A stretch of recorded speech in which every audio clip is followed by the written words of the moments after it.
Hi, everybody. Welcome to Political Head Trauma. It is Friday, August 15th, right? And we wanted to welcome you all, those of you out in YouTube land and Facebook, as well as Rumble and soon to be TikTok. I also, I've been a couple guys at work have told me that somehow I had to re-up some of our stuff and iHeart got lost in there. So I got to re-up for iHeart this weekend. So, well, we're trying to be everywhere all the time. And we are so grateful for those of you that tuned in last week regarding the local school board. I know this was happening around the state. Yes, a state. It's got to be happening around the nation. I agree. And let's do the promo before we get too far. We apologize for the late start. But there was a thoughts debate. Go to KMMU regarding a debate in Colorado, and we'd love for you guys to tune into that and check it out after our show, of course, but check it out. It was on right before ours on KMMU. Yep. All right. Let's do this.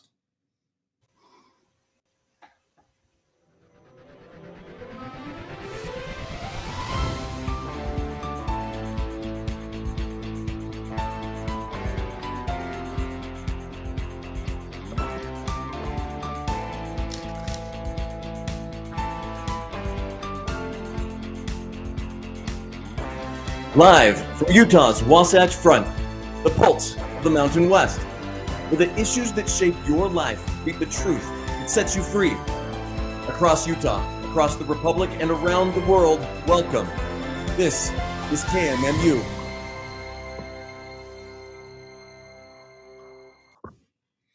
All right. Thanks again, KMMU.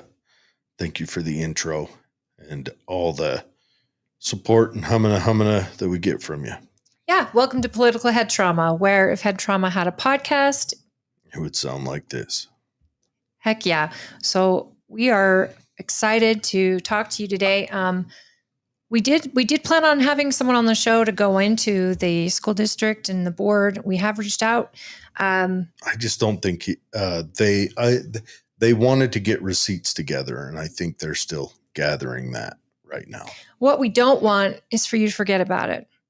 That's what we don't want. We don't want us to get back to complacency where we have short memories because there is so much going on in the news that we forget that our local school board is the most powerful voting entity, I think, in our state, in all of our areas, especially rural guys. I mean, they take the largest chunk of your tax dollars from your home.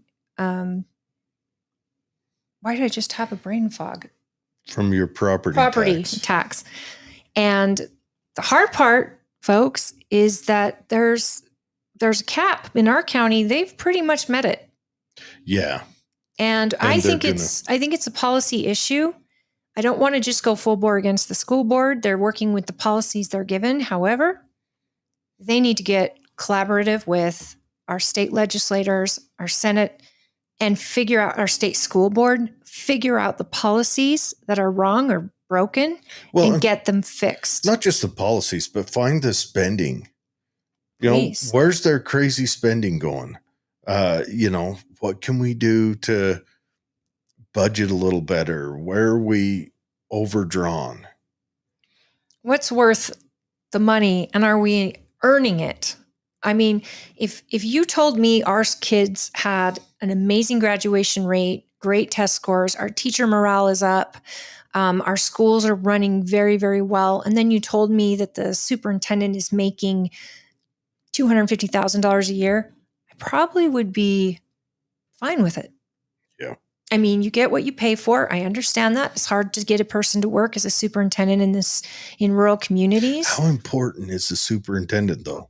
I'd like to know. There's directors, a whole bunch underneath them that are obviously doing something because they're all making six figures. Ms. Knudsen said, well, he's in charge of 70 buildings. And I'm like, well, the president's in charge of a couple more than that. He doesn't make $300,000 a year.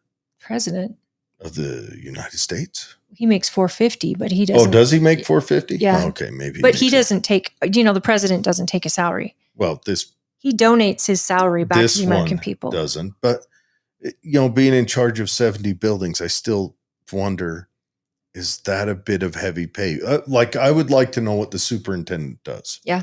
They may be worth it, but what do? When our test scores keep dropping and things like that, what do? Where can we be? What can we do to, level out that heavy price we keep paying for taxes? I'd like to know what the job requirements of a superintendent are. That's a fair question. So what are the job requirements of the directors? And then I'd like to see if all the directors are needed. And this is no shade to any of you that are directors or a superintendent. This is not personal. This is just looking from the outside in as a taxpayer who is tired of seeing my as a tax victim. Yes, seeing our house payment go up year after year.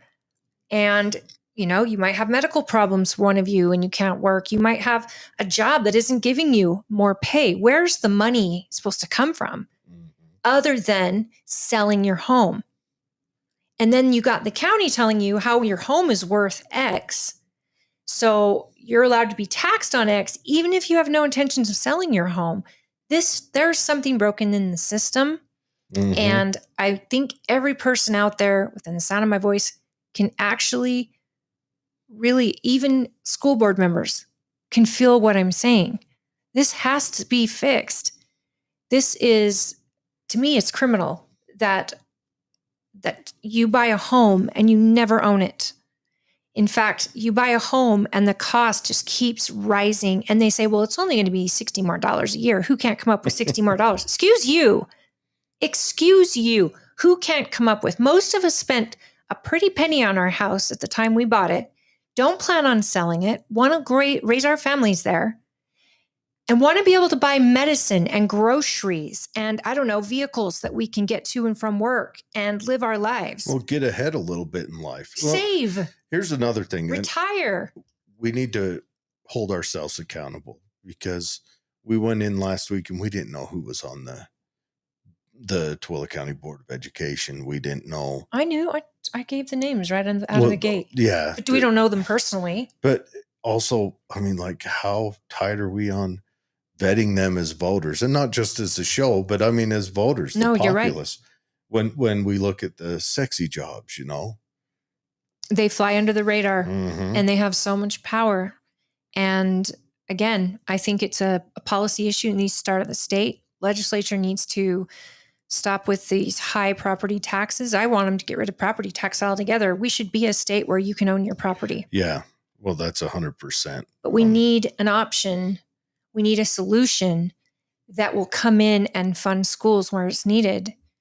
And you can't just go and complain that they need to get rid of our property tax. We need to go solution minded and say, hey, what if you did this? What if people paid a property tax when they first purchased the property one time, and new buyers pay a tax on the home that's added to the value of the home one time, and then they do it again when it's sold to a new buyer? So that is reasonable, but that would make school boards have to really, really be careful in their audits and where their money goes. And then when I think of all these directors making six figures, I think about the teachers, and they're dealing with all these schools that are full. Full. And they're dealing with technology coming in and different legislation about phones, and they're dealing with different kind of culture in kids, and bullying's a big deal. They've got all the culture issues. They've got the education issues. They're not making a ton of money, and yet they have no say in a lot of this. And I don't know if they're getting raises. I don't know if they're getting raises, if there's a moratorium on teacher raises or staff maintenance, cafeteria, the other people who work in these schools. Are they getting raises when superintendent does? Well, here's a big question. So every year, nationwide, we keep losing ground on educating our children. And every year, education keeps costing more and more, and we keep pouring more money into it. And I'm wondering, is that money being focused in an incorrect direction? Is it being focused into education and people who sit and postulate about the best way to educate kids, and we're not sending that money into the people who are educating the kids. Is that where we're getting lost? Or like everything else, like our government went through that Doge, and that showed us that we spend too much money on bureaucracies that don't provide anything. They do the opposite. They sit and talk about what they could do if only, No, they do the opposite. They fund things that are against America. A lot of that did. I mean, I really want to give me 5 minutes, Norma. and I think we should get into that. Thank you for tuning in tonight. Yes, good to see you, Norma. But, do we keep spending? Because teachers, if our teachers have to, one, obtain a college degree and then go to further education, which is get that teaching certificate or whatever, and keep pursuing those things, they should make more. They should make a wage that, that keeps up with other people in the country that have degrees. But we keep pouring money into administration, and the administration swells, and then they have to lease, 50 cars for the district and all these things. And then they have to rent a great big building, and it keeps sucking it up. And I understand we totally need building maintenance, 100%. We need that. You don't want buildings falling into disrepair, things like that. And out here in Tooele, we're pretty lucky. We don't have to maintain security and all that stuff that some of the bigger cities may have to. I don't know. I think we should. I think we should have security in all the schools. I'm just saying we're lucky we don't have to. We haven't had to. Yes. That could change. And one day it could change. And that's why we need to be having it everywhere first. But that also eases up our price, but we still have these raises every year. So are we too administration heavy? And we keep hearing this. And then what about schools that teach values that aren't in accordance with kind of a universal family idea? I'm not saying we'd have to have schools be whitewashed or anything, but I think schools should teach a value at all times that does not separate the child from the parent. Fair. Absolutely fair. I think everything, and I remember when I went to school, yes, it was the Stone Age, and yes, we, used cuneiform. For those of you who don't know, look it up. But you lie. You lie. We were young, and that wasn't that long ago. I feel like it was yesterday. It was only the 90s. Yeah, you talk like it's like it was dirt was just being normal. There wasn't internet. No. Well, it was coming. We never. To an everyday. I didn't touch internet until I was knee deep in the Army. I was 95 for me. Mine was college. No, 94 for me. Mine was probably 97. You know what pisses me off? You know what grinds my gears? What grinds your gears? The fact that government employees get a salary raise based on the economy. They call it cost of living. Yep. That grinds my gears because everybody else doesn't necessarily get that. You know what else grinds my gears? And if they wanted it, they would have to apply to a different job or go in and ask for a raise. And I've always worked for places that I'm not that person that ever says wage gap or anything like that. I've never had a job where I felt like I was underpaid. Maybe it's because I negotiate my wage or my worth for this, or whatever. Will get 70 cents on my dollar.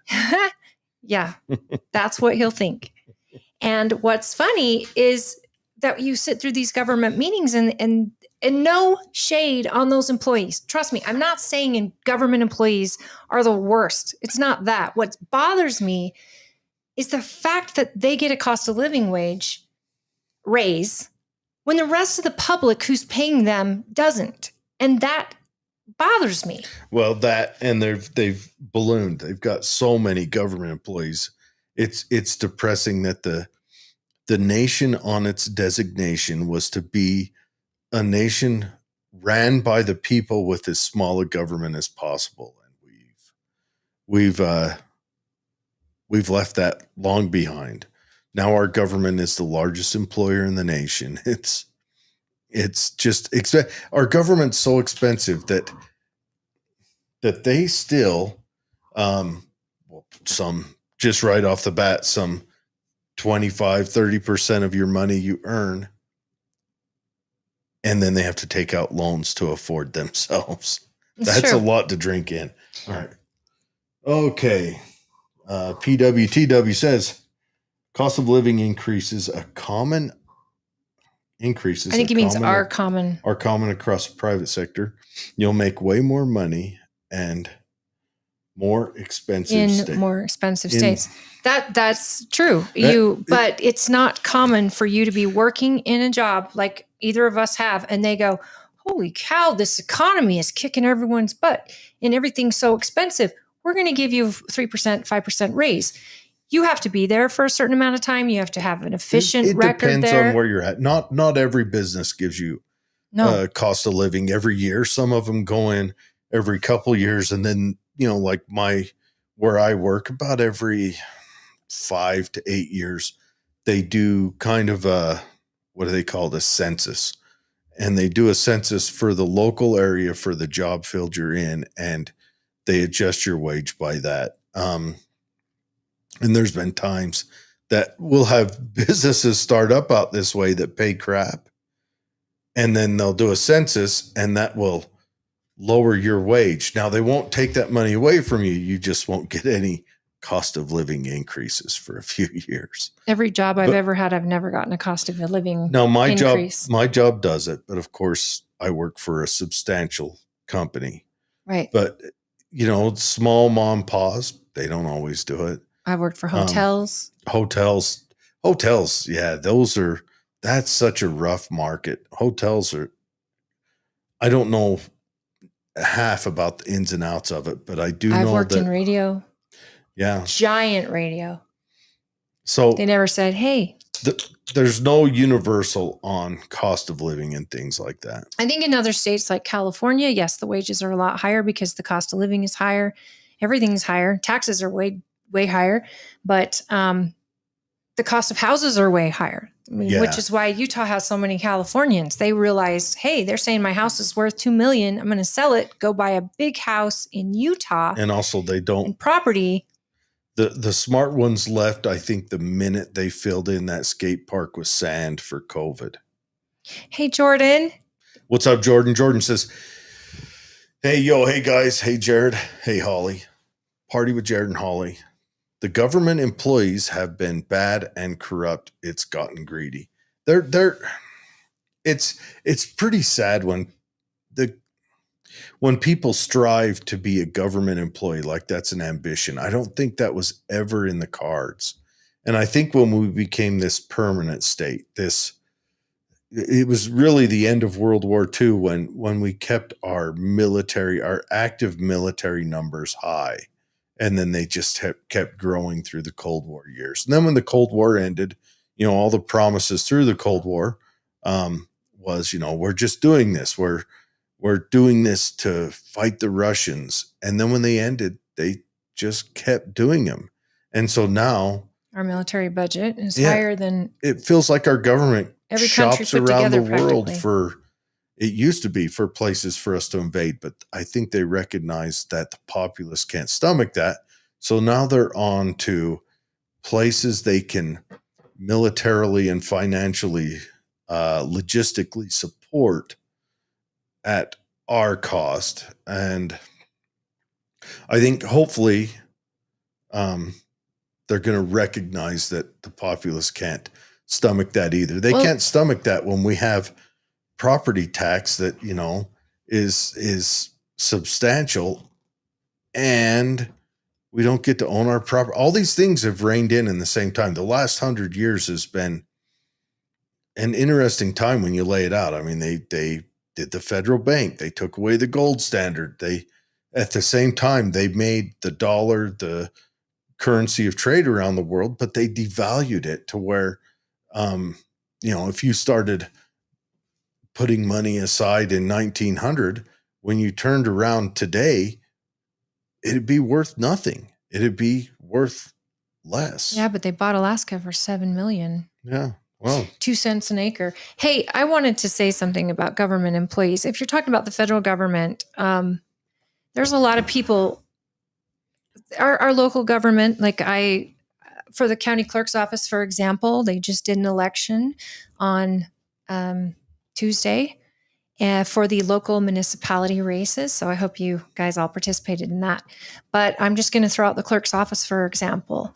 That is a well-oiled machine. When I was there that afternoon, I was so impressed. People are helping the public do their regular work, passports and things like that. You've got the county clerk working with her deputy and making sure that all the stations are running properly.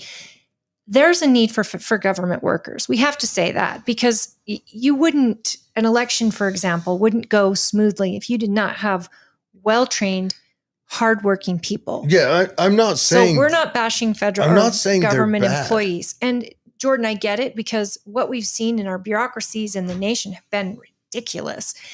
And every one of us knows someone who works for the government, or has heard someone or knows someone who works for the government who has said this: don't work too hard, you'll make the rest of us look bad.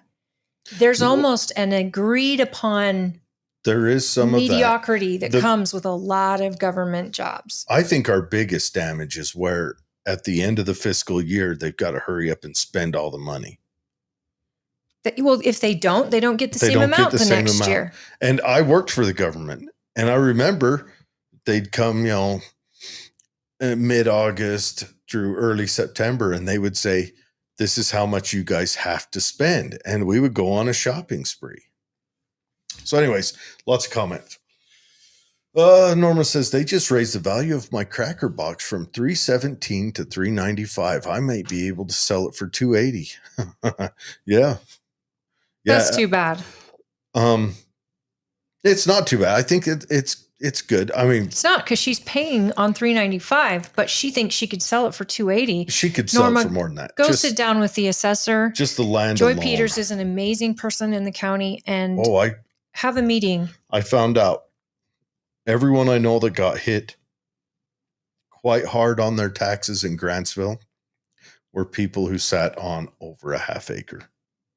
Just asking around, I'm like, I started asking because everyone got hit, but the ones that got hit the biggest, like my buddy, Norma, it's all size of lots. I'm telling you, she just looked at Zillow, just maybe Google Maps, and just went for it like that. PWTW says, they'll talk to you if you go to a meeting and hang out. I was able to chop it up trying to figure out if they were any good. The 3 I talked to were pretty darn good. Looking forward to getting to know the others, because if there's a weak link, I'm going to call it out. Good on you, man. Are you talking about the school board, PW? I'm curious. I would really, really love to invite them on the show, and I want them to know they would be treated with respect here. And we don't want to be an unsafe place for people. We just want them to come and bring their receipts. We'll have ours and have a conversation. I don't even want it to be a debate per se, but I want them to have a conversation with the people that they represent. I also want them to be willing to say when they may be getting a little out of hand and they need to draw back. That needs to happen across the government. Let's face it, if this great nation crumbles, it's going to be under the weight of a government we can't afford. And I look back at our county council, our sheriff, our local electeds. I know for a fact that, especially with the county council, they're very careful with when they're spending your money. I feel like they know they're spending your money, so they're being very thoughtful, considerate. They're doing studies and research. They've also gone away from that spending at the end of the year. They've leaned in towards what model did he tell us it was? Wardle. He called it a zero name. Balance or something. Yeah, it's a zero. They don't plan ahead. They don't budget ahead. They try to run lean, so they don't have money left over that gets pocketed or not pocketed, but gets stored. So they're trying to run lean, which is why we've been pretty lucky with the county lately, and hopefully we can get other departments to adopt that. Norma says about the schools, it should be less admin and more for the kids. I agree. It should be. The school's job is to teach children. And if they keep swelling the administration and the outcomes for the kids keep going down, maybe it's time they stop and take a look and say, all right, are we misspending this? PWTW says, the budget and minutes are public record, and most of the questions that you're postulating about can be seen there. Yes. And as we've seen with the meetings, I would get up there and I'd say, hey, look, I'm looking at the budget. It says you have X amount of vehicles leased. Why? But those meetings aren't meetings where they answer back. No. That's just a meeting where it can say stuff. We need Public can talk, but they don't have to answer. We need to have answers brought out. Norma says the right to work state causes the issues. Maybe that could be, but again, if we brought in unions, would that just the same struggles are happening universally across the board. I think the issues, every state, every location has their own issues. Utah, especially here in Tooele, it's water. Water is our hard thing to come by, which is that restricts a lot of our growth, including our growth in manufacturing and things like that. It's water is our big killer. You go back east where water isn't a problem, housing's cheaper. They don't have property tax, but their state tax will be higher. If they don't have an income tax, their property tax are. Texas has no income tax. Their property taxes are insane. So they're going to get theirs regardless. It doesn't matter. Can we just celebrate David Weiss right now in the comments, who's making my life just so great? You're bringing a smile to my face, friend. He says we should all be government employees. And then he said earlier, if we did away with elections, we could cut a lot of government employees. David, I miss you. He says UBI for everyone. Okay, so Matt Jones says, right to work only designates you do not have to join a union in order to secure that job. And I agree with that. There's been a lot of troubles in other states that aren't right to work, where unions start carrying insane control, such as the teachers union, perhaps. The teachers union is destroying us across the nation, period. But it's very strong in Utah. It's very strong everywhere.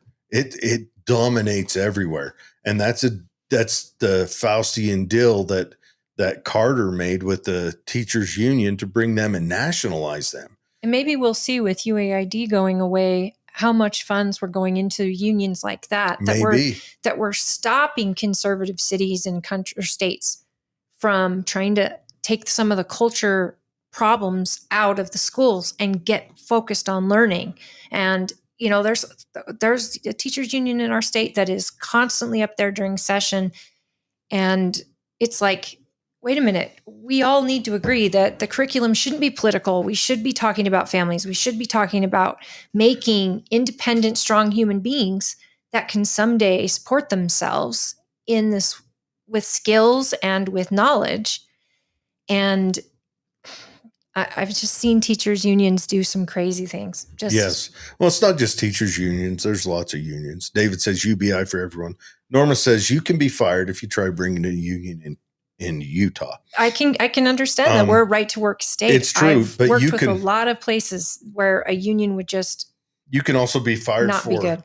Anything. And there are a lot of places where I think a union would do good.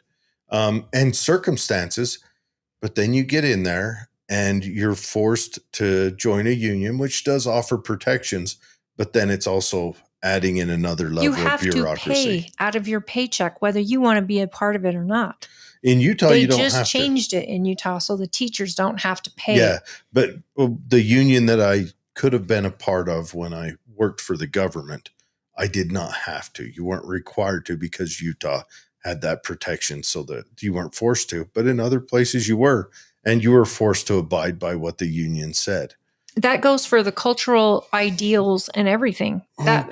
Unions would be the first to get the vaccination through. Can we say vaccination anymore? We can, right? I don't know. The jibby jab. Back east, that was a big problem for people who didn't want to get that jab. There was a lot that, and unions. I like Thomas Sowell. Remember, there are no solutions. There are only trade-offs. That's it. And unions are a trade-off. You get some protections, but you lose some rights. And it does some damage to the manufacturing. I mean, let's remember International Harvester, the builder of the beautiful Scout, went out of business mostly because the unions overrun their ability to operate. So they just quit. All right. So there was Norma asked, who are the richest Utahns? That's a good question. I think the Huntsmans are probably still up there. Well, and Miller. Yeah, the Millers. The Millers would be up there.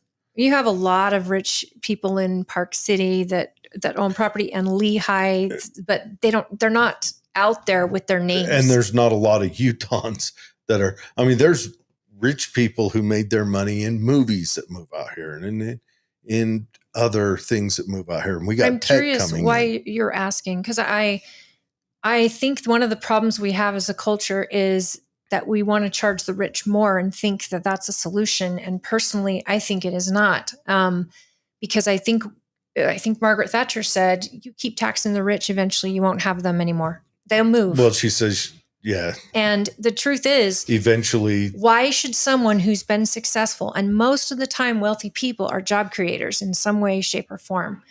And I mean, even if they're just living in a house that has maintenance people and it has, they do parties or whatever, they're paying people's labor costs somewhere. Why should they have to pay? They're already paying, what is it? 70% of the taxes in this country is paid by the wealthy, because a certain large percent of people don't even pay tax. And it gets complicated when you boil down. So they say that, so yes, the wealthy people pay the majority of taxes, but they also hold the majority of the wealth. It's not a pie, though. But they don't pay the taxes in the same percentage that regular people do. So I don't know. That's an argument for smarter people than me. And you know why that is? Because legislators made laws in the tax laws that makes it so all those legislators in Capitol Hill, not Utah, but in the federal government, they made all those tax laws so that they too can get around taxes. They did that. You want to fix how much the rich pay in taxes? Fix the tax law. Make a flat tax or a fair tax. If they have to pay 10%, you have to pay 10%. I think 10% on every dollar would be great. Rand Paul's been trying to push that forever. And if I'm a billionaire, 10% is a whole ton of money. If I make 20 grand a year, 10% is a little bit of money, but we all have skin in the game. Mondani wants to do a 3% tax. And on $1 million, that's like, isn't that like some $250,000 or something? That's pretty wild to think about. But Jordan says, we need more government employees, but it needs to move fast. When dealing with government, they move so slow to solve things. Then he says, the current mayor of Pleasant Grove is running for school board, and the guy on the city council is running for Pleasant Grove mayor. It's a career for them. And then he says something else that is, he just cursed openly. Just abusive cursing. And he says, let's elect Jared to be in charge of the government. Jared Massey 2028. You know what? I'm down with Massey on any ticket. I'm not so sure about that other Yahoo you're talking about. Yeah, that Jared guy. Yeah. Okay. PWTW says our economy is based on lending. And if you're borrowing money, you're a fiscal slave. You have to buy your way out. But it's interesting.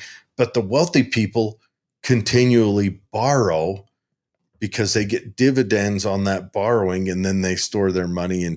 There's smart people know how to do this.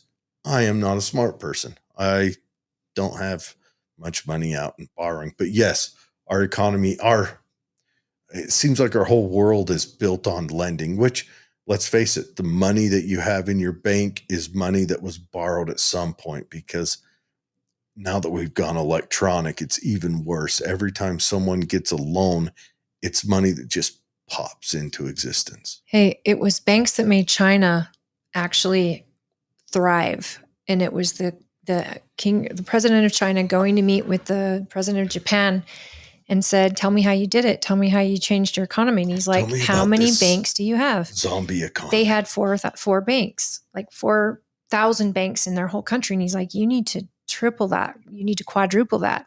You need to loan people money so they can make businesses. And that's how you get your economy thriving. And that's how you get more tax money. And it's true. If you have the American spirit in America, we have gone down in the banks, which is really troubling because it doesn't allow people to thrive. And I think that it's important. And I read this that the ultra wealthy, their total tax burden is about 60% of their annual income based on the taxes they pay here and abroad. Well, it's the way they do their taxes. So you'll put your money in trusts or in stores, and then you'll collect like, let's say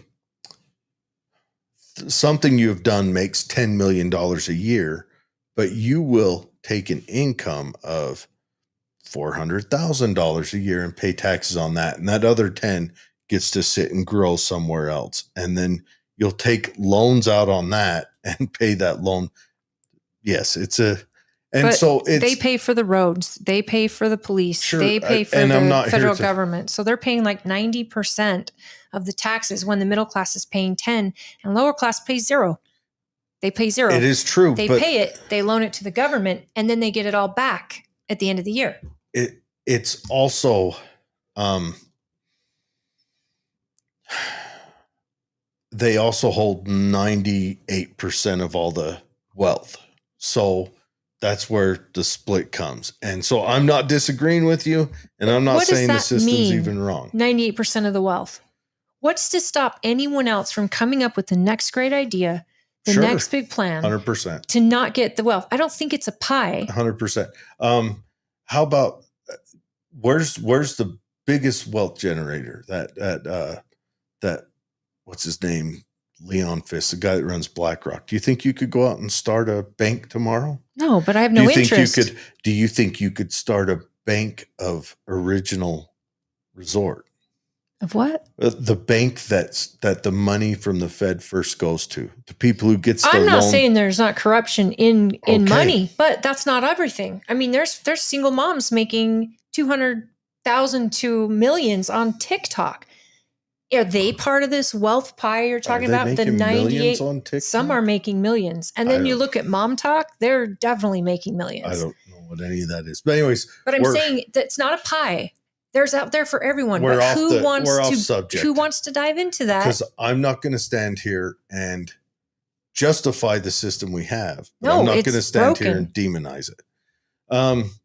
Norma says, but they have basements and garages. That on the, are you talking about on your friends maybe on the evaluation? And that could be my one buddy who got the biggest lump I saw. He got hit hard. We're talking, he got hit. His mortgage payment went up almost a third in 1 year from property taxes. And he has no basement and his house is older than yours. Mine went up 800 in 3 years. His went up in 1 year. He went from paying, we'll throw out a magic number, $1,500 to, $2,200 in 1 year. I feel that. So that is, I don't know exactly what his payment is, but I do know what it went up.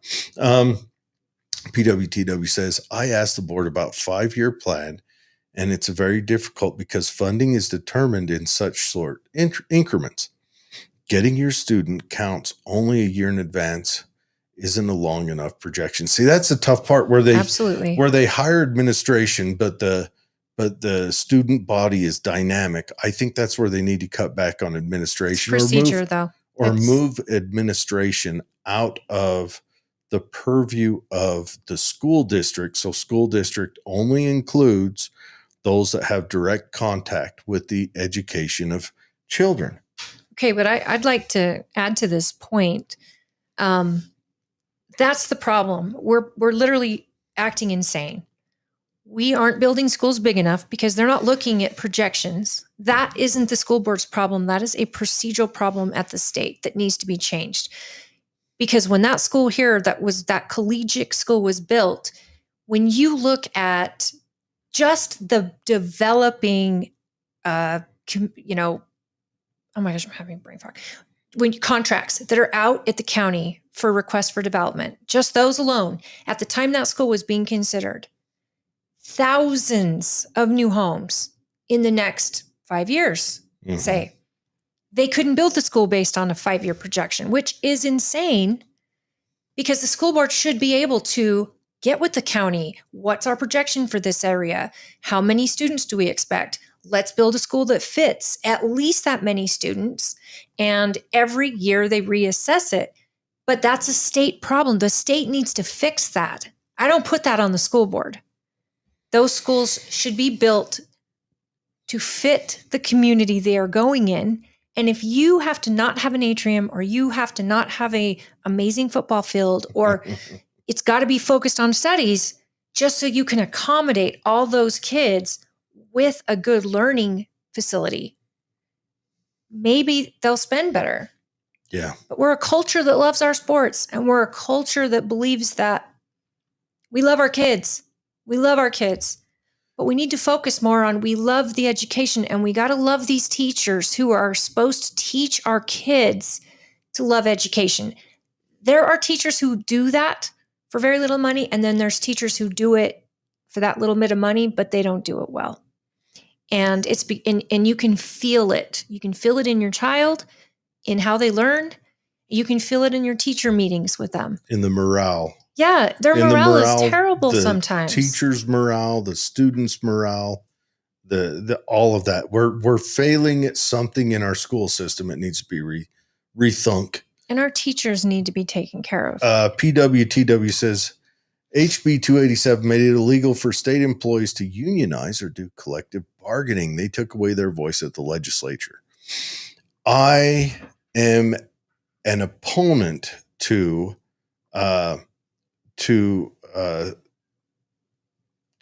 state or city or to any employee of the government being able to unionize. I don't think it behooves us to have a union that fights against the populace, just that fights against the general populace. It's just my feeling. It sounds when I say it, it tastes like ash in my mouth. I just don't understand a need for unions anymore in this day and age. I mean, we should be able to go to our representatives. If there's already laws in place that make it, if you are in an unsafe work environment, you've got so many options to go to that are government ran. Why pay an additional level?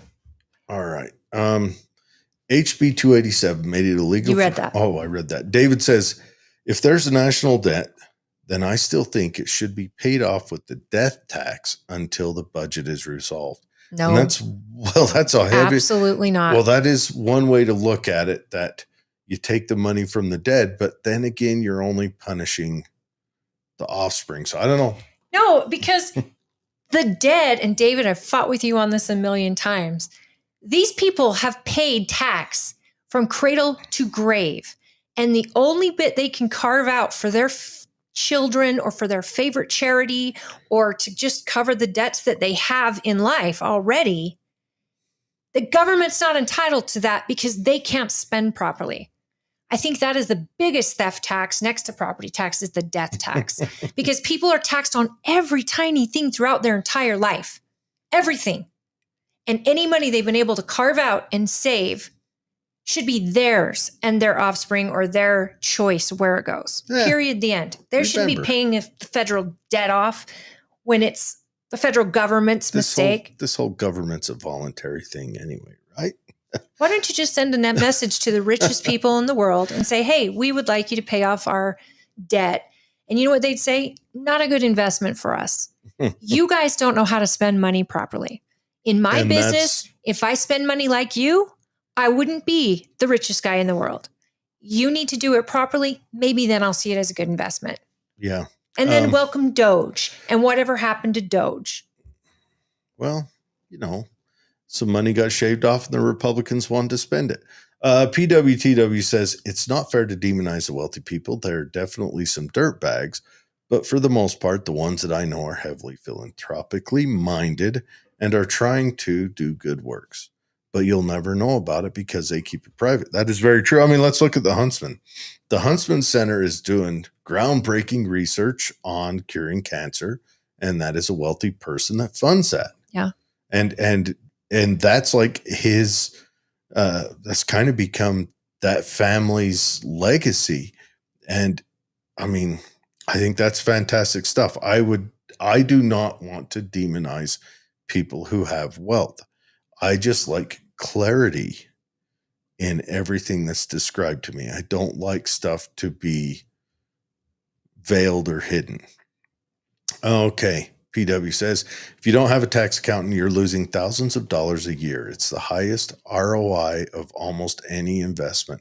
That's what I hear. It's just that there's a ceiling to get into it. There's that for the average person, a tax accountant can't really save them anything. You've essentially got to be making money on your own before one of those can really have payoffs. And let's face it, I mean, that's not a cheap investment. And if you're just a regular 9-to-5er making 70,000 a year, that's going to be money that's probably. And that's what he says in the next. Yeah. Oh, and the people in the top aren't paying taxes at the rate you are because they know how to pay professionals to maximize their savings. And also they park their money in other things.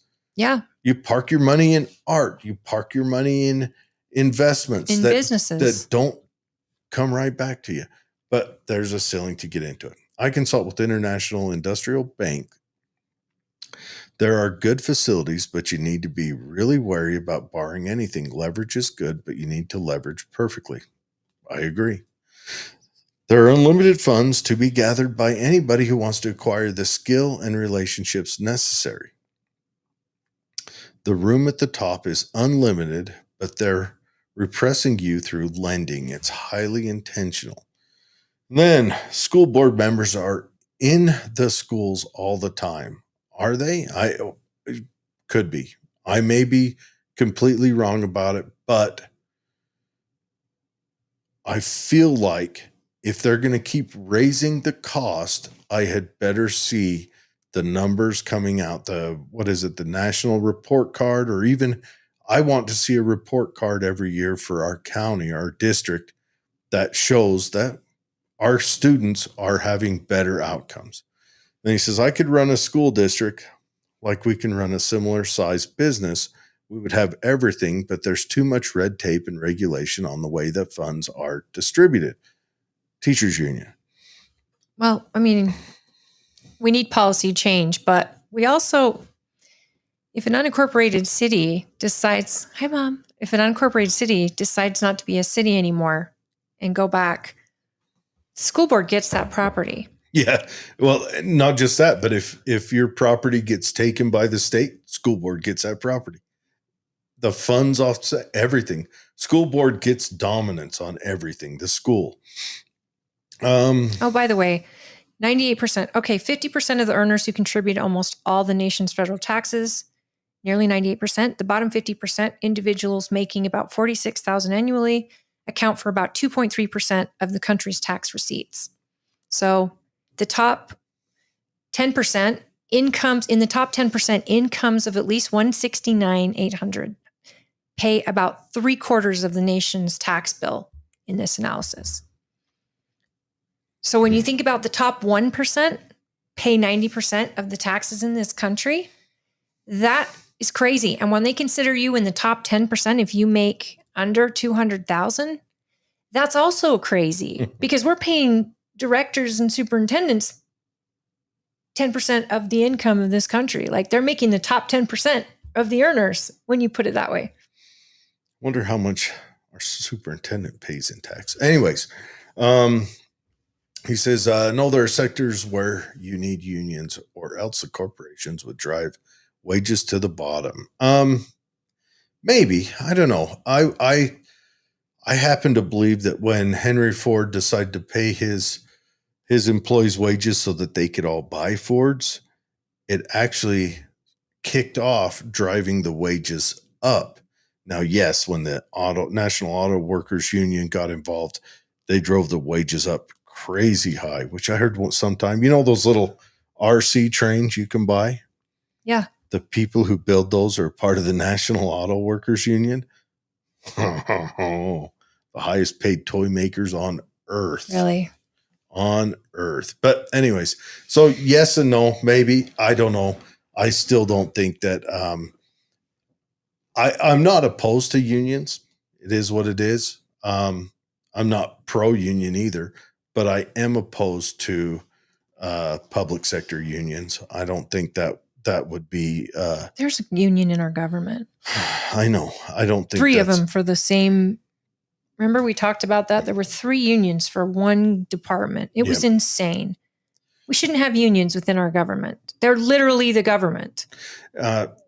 He says we could afford any level of education that we really wanted to commit to, but because it's non-revenue generating, there's no interest to push the quality besides ethics. Why did the quality go up every year prior to the birth of the Department of Education? Where's your return on investment in education? And it was cheap back then.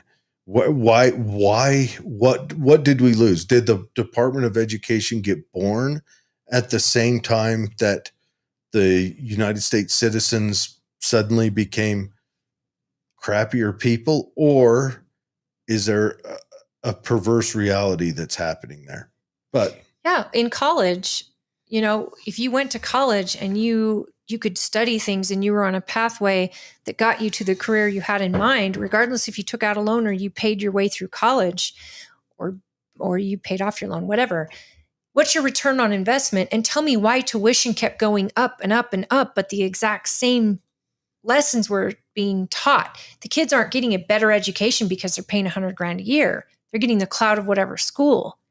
And I don't, the clout does help them get jobs, but our education kids come out not smarter, or they're taking classes that are absolutely ridiculous for any reason. And the cost is so extraordinary that kids are coming out so in debt and there's no ROI on their future. Whereas back in the day, certain jobs required certain degrees and they still do. But you could believe the kid took every class necessary to attain that degree and probably didn't pay $100,000 a year. Well, that's when the lending got involved, when the government got involved with lending.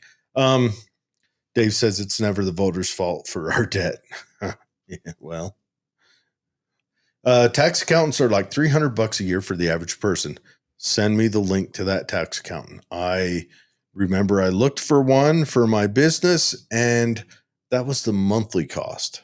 I agree with him. We see a tax guy every year. It's about $300, but he also works for H&R Block, and he's excellent.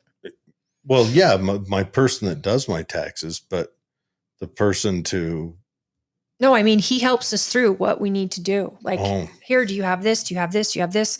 And he's really great. No, I needed one to help me with my business stuff. Right, to show you what to write off. And it was not $300 a year. Wow. All right. And we are going to move on to the meeting, but we'll do a couple more things, a couple more comments from Jordan. I was handing out flyers for my brother's business, and yes, there's nice houses in Utah. I bet a lot of wealthy people are here in Utah. And Florida has nice houses also. Does it, Dave? Tell us, Dave. Is it normal for a mayor to be termed out? I do believe in term limits, though. That all depends on the city, maybe the city. If the city has term limits, and any city theoretically could vote in term limits. I don't know if term limits are good or bad. Term limits can boil to a head where they could be bad or they could, be good. I don't know. I thought you were an absolutist on term limits. I do believe we need term limits in our federal government. Yeah. A lot of people seem to sit and park there and then, die in office while other people. Like do we have anyone in office that's 98 years old right now who's planning on running in 2 years when his seat's up? This Yes. is insane. It's This is crazy. insane. Pass the baton already, folks. So let's get on to the headline story. So Trump and Putin are meeting. They're having a summit about Ukraine. I'm sorry to say the report is not offering much. I can give you the top 3 takeaways. One is that Trump and Putin met, and Trump made it clear that if we don't get a resolution on this, there will be punishment. But he didn't say what the punishment would be. Of course not, because he's the president of the United States. You don't share your cards. But what could the punishment be? We've already sanctioned them. I mean, the only further punishment we could literally give is we go to war, and I don't think we have a stomach for that. There's sanctions on the people who are helping them. That's another option. Well, Sanctioning people who sanctions are on buying Putin's China and India. Fuel. Yeah. Those are the 2 main sanctions. Okay. Well, I mean, that's the thing. But I think J.D. Vance said it when he said it last weekend. He said, the American people are tired of funding this war, and we're tired of the death. And Trump is tired of the death. And Ukrainians did a census this week compared to a year ago, where they were all in for fight for Ukraine a year ago. This week, I think it's 69% want this war over. They're tired of losing their children, for one, and a lot of their men. And I think that Trump's going there for the sole purpose to end this war. And that was what he has said. He did say there would be problems if he didn't. Trump thanked Putin for the meeting, and he said, we'll see you again very soon. And in English, Putin said, next time in Moscow. So Trump also said that he's hopeful after the meeting. There was information they're going to consider, and his next call would be to Zelensky. And then he said his next hope is that we'll cement the deal and let the American people know what the deal is, and the world. But what do you didn't get think, very much out of it. What do you think, postulating, and listeners out there in listener land, postulating, what do you think is going to? I think it's going to be property. Do you think that Putin wants, that he conquered? I think he wants what he conquered. I think he's going to want to keep Crimea. Crimea's obviously he's going to keep that.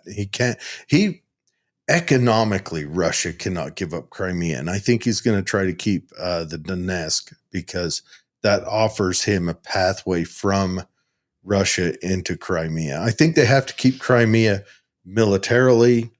They've been there occupying for 10 years, right? In Crimea? Yeah, 11 years. And they have to keep Crimea economically. That's one of the big ones. Crimea is there. It'd be their year-round port on the east.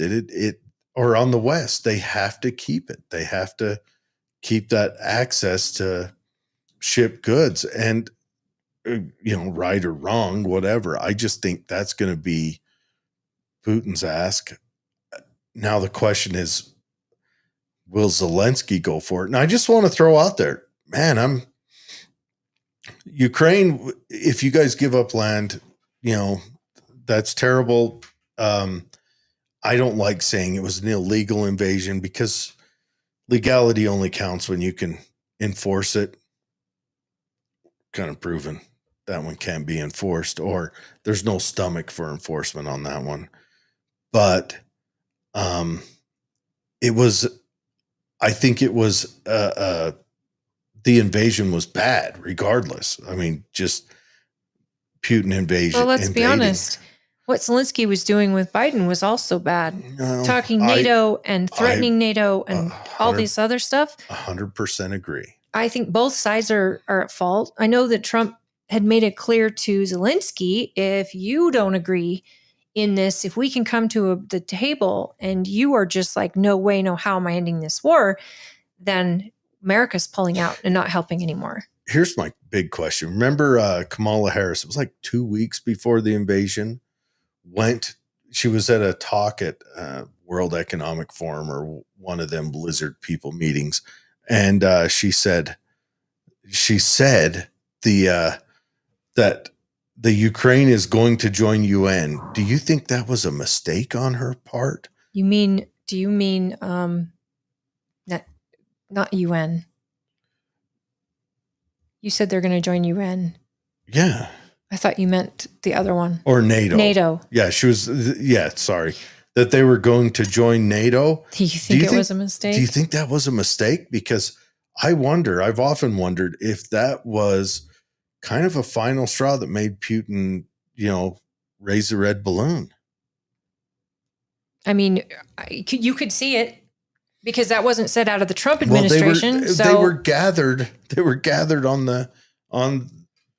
the eastern border of Ukraine waiting to go. And she says that, and I think it was like a week later or 9 days later or something, boom, across the border they go. So I think that what J.D. Vance was making clear is that American people are tired of the blood. They're tired of the financial support, and they want the United States out of wars. And that's a very large number of people that are responding that way and voting that way. There's that, and there's also we're watching a lot. There's a lot of disunity in this country. We're split down the middle. So we've got a lot of disunity. And I think your average American feels like they're falling behind fiscally. Now, we can lay a lot of blame on the boomer generation for this. They wrote a lot of laws that set themselves up and kind of pulled the ladder up behind them. And I think that'll be dealt with at the cost of us Gen Xers, I'm sure. But for right now, most youth feel like there's not a future for them. We just come out of COVID, which COVID caused, I think in the future, the historians are going to look at COVID and they're going to say that was a huge turning point in the psyche of the U.S. So I think all this coming together, there's no more stomach. And after Iraq and Afghanistan, there's no more stomach for and Gaza. These foreign endeavors. Yes. And we're watching what's happening in Gaza, and we're getting fed information from both sides. And it's coming across now where people like us are going, what's real?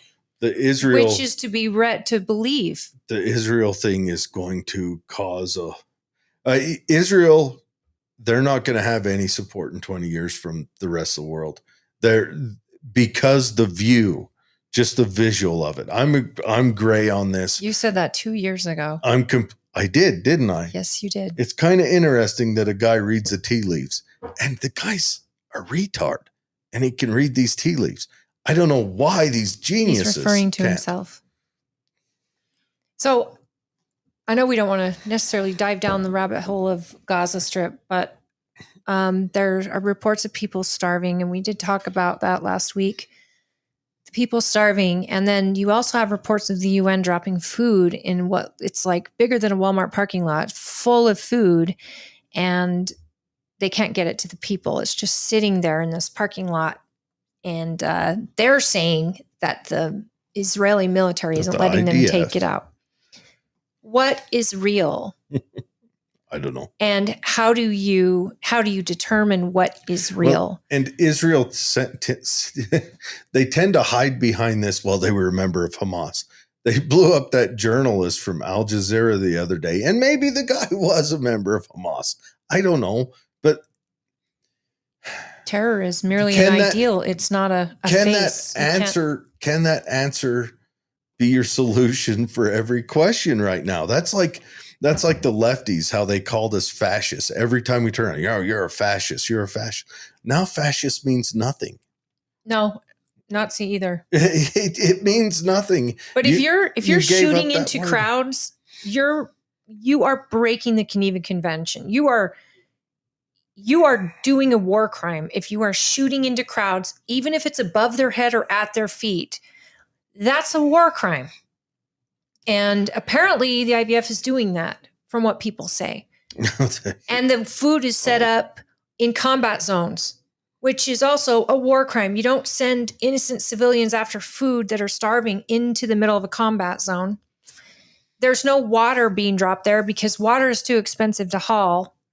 So I'm hearing all of this, and I don't know what the truth is. The thing is, I am literally taking a step back, and I'm just watching at this point because I know Israel is fighting for their lives all the time in the Middle East. I get that. But I don't know why America is standing by while people are starving. Even Trump said, I'm not comfortable with what I'm hearing about people starving in Gaza. I'm going to send food. And what about these reports of soldiers shooting into crowds? What? That's Nazi crap. Well, you can't shoot into crowds. That's illegal. It's wild for me to sit here and see my reflection back at me a couple years later. Well, when you were saying this, they had just been attacked, and you said they got to be careful because on the world stage, they're not going to gain favor if they react a certain way. And that's why I want to be on Israel's side. I want them to be doing the right thing. And I really, really want people in Palestine to not be starving to death or in fear of being shot by soldiers. I mean, this is crazy. If there's mass bodies piling up and we're doing nothing as Americans, this is World War II again. I want to, if I was to give advice to Israel today, I would say, Israel, stop whatever violence you have to stop. Move your engineers across and build businesses and waterworks and make the Palestinians prosper in Palestinian land. Get them vested in the future. Yes. Now, David says if October 7th happened to us, we would have used chlorine. I don't know about chlorine. You're right. If the reason I'm a gray man on this, the reason I'm ambivalent is because I study history and I've studied the complete history of this circumstance. And so I recognize that fault lies on both sides at all times. They've been ratcheting up. Both sides have ratcheted up, and both sides have noble and honorable things, and both sides have not noble and honorable things. Hamas has honorable things. Well, I'm talking about just particularly the Palestinian and the Zionist Israeli side. And because I mean, Israel has done a lot to bring in Palestinians and welcome them into their nation. This is what I keep arguing. When Jordan wouldn't accept them, Egypt wouldn't accept them. They gave them jobs. There's a reason Jordan and Egypt don't accept them. I understand that. I understand that. And that's, I think a lot of the people don't understand themselves. Jordan prime minister that's in the dirt because they did that once upon a time. And so when Israel had them bombing their buses and schools and restaurants 100% every week, and so they put up a wall. But you've got to go before that. There's also what is it, the 19 I can't remember the exact year. I mean, this started right around the turn of the century, but you've got, I think they call it the drachma. That's when Israelis went out and massacred whole villages. And this happened a long time, but also the Israelis initiated this by buying land freely and honorably and on the up and up. And then the children of the people who sold it got mad about it. So there's bad and good on both sides. And this is not something you can solve overnight. Which is why I don't adjudicate it. I'm just saying, if I was to do it, if I wanted to have peace there, I'd make the Palestinians prosper. You make them prosper and they'll become your servants. But you keep warring like this, the only outcome is you'll win and there'll be future history books and you'll be judged by that forever. And then you'll have to deal with people calling you war criminal, evil forever. So whichever way you choose, I'm again extremely ambivalent on this. So because I also know that at times the Palestinians has rose up and killed all of the Israelis that lived in their area. It's happened back and forth over and over. The only solution I see here is Bismarck's solution that, if goods don't cross borders, armies will. and the people have to not vote for Hamas. Again, how are you going to hold the voters accountable? I would argue. I don't know that you can. I don't know they had a choice. I don't know what kind of voting for Hamas is happening in Right. the last. Not in the last 2 years. No, in the last 15 years. Well, I don't know how their elections work anyway. Are they Yeah. even a thing? So, anyways. I want to read this one from PWTW. Okay. Which one? I think the folks on the Epstein list are going to take him out. Are you talking about President Trump? Unless he can repress it. I think we're watching a man afraid for his life, and he's asking his buddy Putin for some help. The same reason he cleared out DC.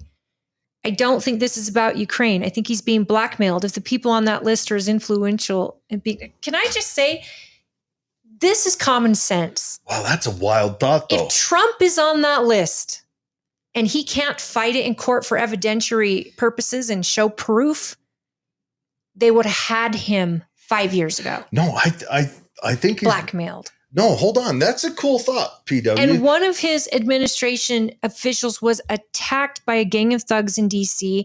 If you haven't been to DC, it is an armpit at night. You don't go out at night. I don't think they terrifying. attacked him because he was big balls. I think they attacked him. They didn't know who he was, but that's the whole point. No, he was saving a woman. He's not. I think he's saying something different than you're reading, than you're thinking.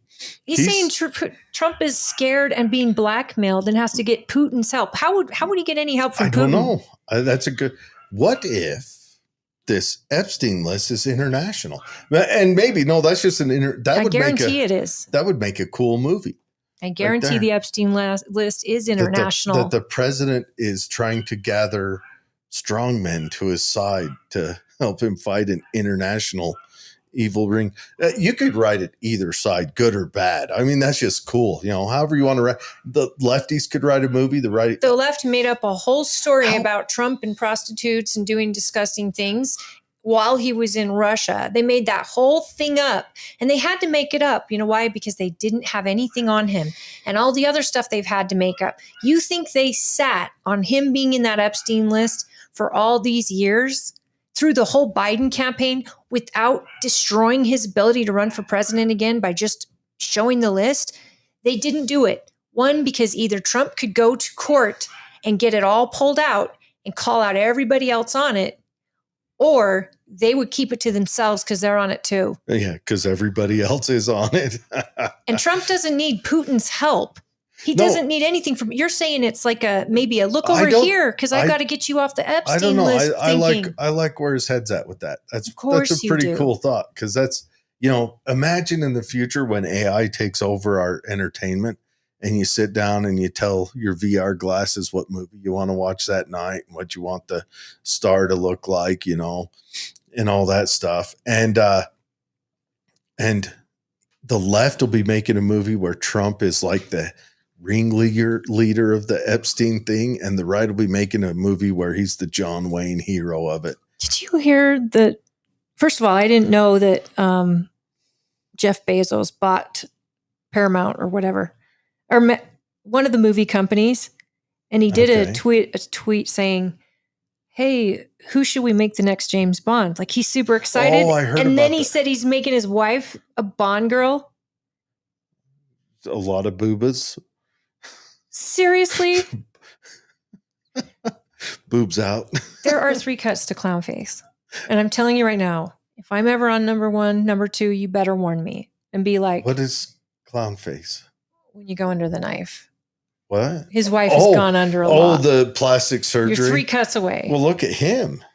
Anyways, PWTW says the disunity is on purpose so they can distract you while they extract all the wealth out of the middle class so they can lock in a cheap labor force and consolidate housing and small business. They are eliminating competition through the market manipulation via sentiment. That's all you. I agree. And they have been. They have been from the start.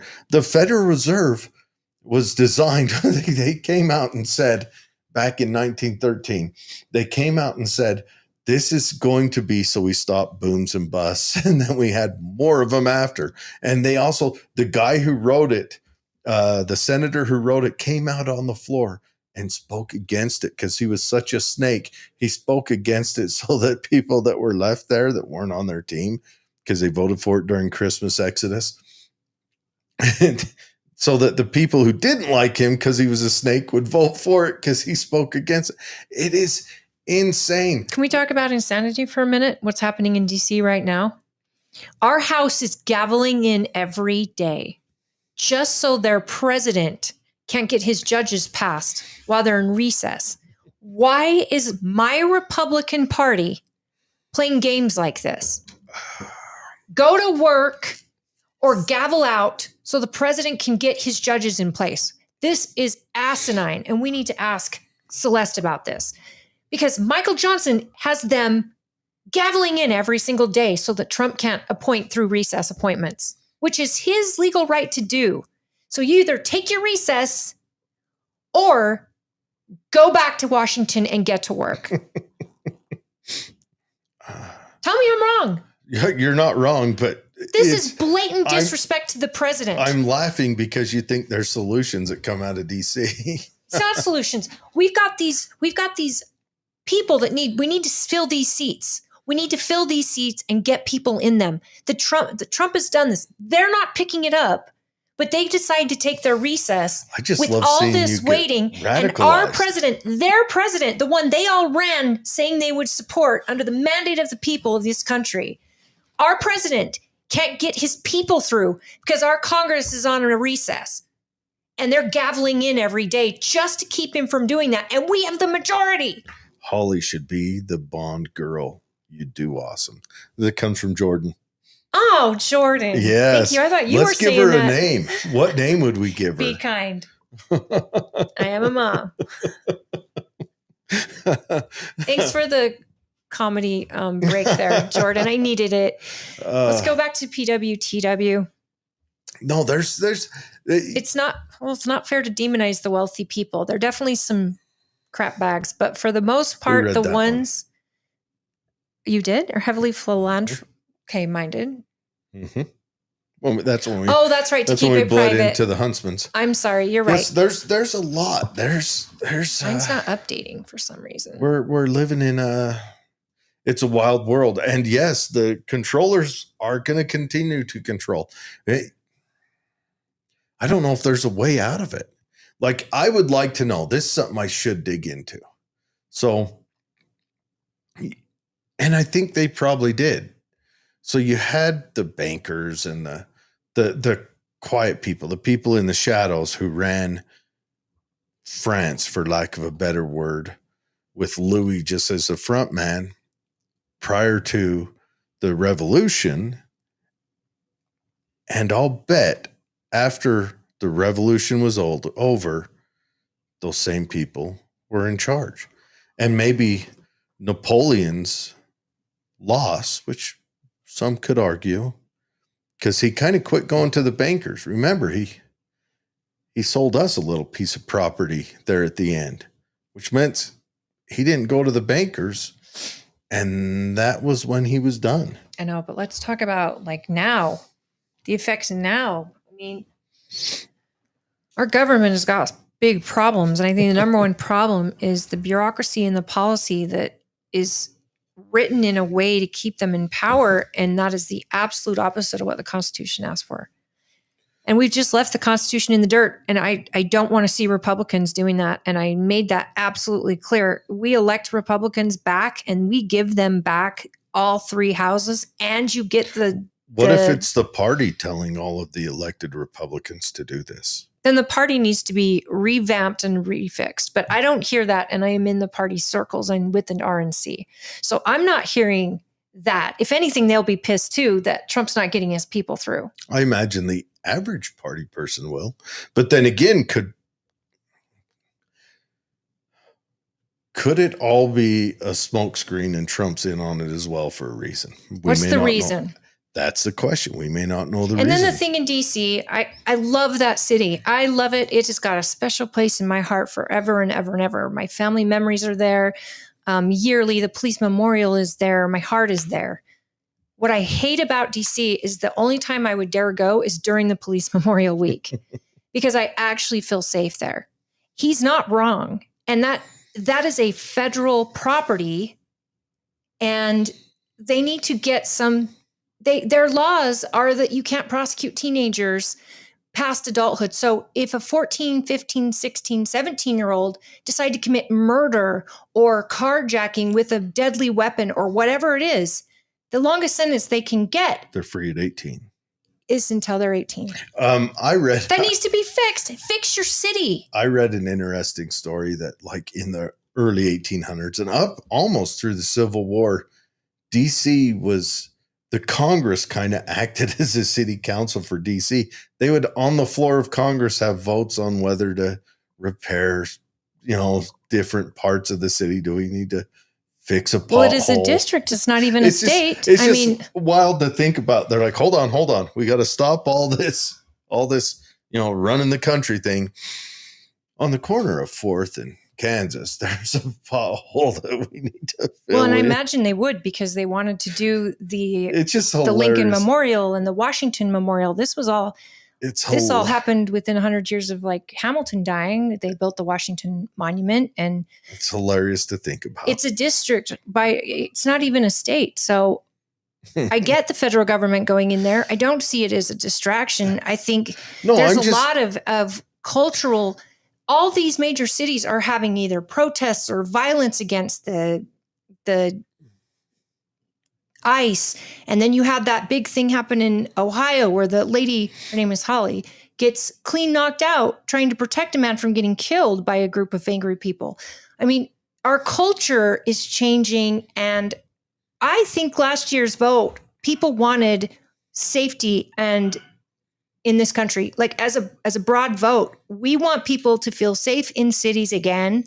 And that's part of the mandate, a safer streets. And Trump ran on that. When she said that, she didn't mean the 19th Amendment, guys. What do you mean? Just kidding. I don't know what you mean. As a broad vote. Okay, yeah. I mean, women shouldn't even have a right to vote. Freeze that audio and then I'll kill you. That'll be our first TikTok. No. As a broad vote. Yeah. No, I don't know. I don't know what's going on. PWTW, thank you for your comments. I'm sorry if I get heated. Yeah. I just want to cut through all the propaganda going on, and I just want to deal in reality for a minute. Even if we have what's on its face, the information we have on the face, the last thing I want to do is dive down these rabbit holes because everybody finds a conspiracy when there's a lack of information. And I can appreciate that. I'm guilty of that. But I also know that Trump ran on ending this thing in Ukraine. He ran on it. And it's part of his legacy to end it. He also ran on the Epstein list. Right, of exposing it. But he ran on this and was, hoping to get peace in the world. And I think he takes it personal that these two leaders aren't coming to the table. So I don't think it's a distraction. I think it's needed. There's thousands of people dying there every single month on both sides. They're going to lose this generation if they haven't already. You're talking, Ukraine. Man, I don't know. Well, it could be a distraction for what Trump is getting from Ukraine, the minerals and things like that. I know he'd made a deal with them to recoup the money that we spent on their war. I don't know. And maybe Putin said to him, hey, you're not going to take minerals out of this part of our country or something. I feel bad for Ukraine. They're going to have a hard couple years. They're going to have to open up the immigration and bring in a lot of immigrants. If this war ends, they're going to have to bring in immigrants to prosper, to have any kind of manufacturing. Ukraine is not going to be the same country that got started with this because it's Ukraine hasn't been a big white shiny pillar on the hill. I'm not saying they are or not. Like they've been corrupt for how many years? You're right. They'll have to rebuild, and they'll have to do it in a better way. But they deserve to have their sovereignty. I agree with that, absolutely. I don't know. But war is crap, and property gets taken in war. It just happens. Do we say, oh, Putin, you've lost blood and treasure on this battlefield that even though you started, but you can't take the winnings that you have lost lives over? I mean, that's us with Mexico. Should we give them their land back that we conquered and paid for after? Well, we conquered Mexico City. We just marched around it. Anyways, but that's how war is, right? I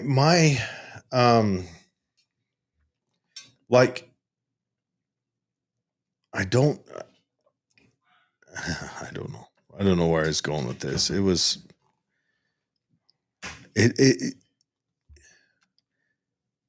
It's weird in these moments.